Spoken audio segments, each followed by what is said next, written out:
अंधे हमें शहर का रास्ता बता रहे हैं। नमस्कार, प्रणाम। मैं हूं पवन गोस्वामी और आप सुन रहे हैं डॉक्टर सुनील योगी की रचनाएं। अंधे हमें शहर का रास्ता बता रहे हैं, लंगड़े हैं जो वो हमको चलना सिखा रहे हैं।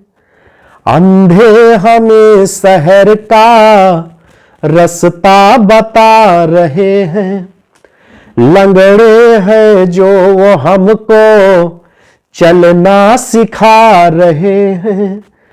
वो हमको मोहब्बत की पोथी पढ़ा रहे हैं, वो हमको मोहब्बत की पोथी पढ़ा रहे हैं।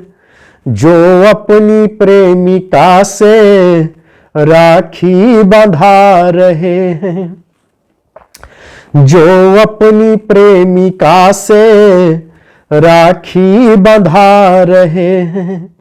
है आंसुओं में डूबी मेरे प्रेम की कहानी, है आंसुओं में डूबी मेरे प्रेम की कहानी।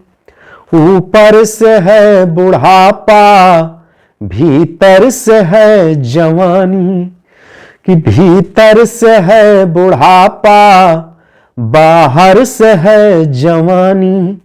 नजरों से तेरी नजरें कैसे मिलाए जानी, नजरों से तेरी नजरें कैसे मिलाए जानी।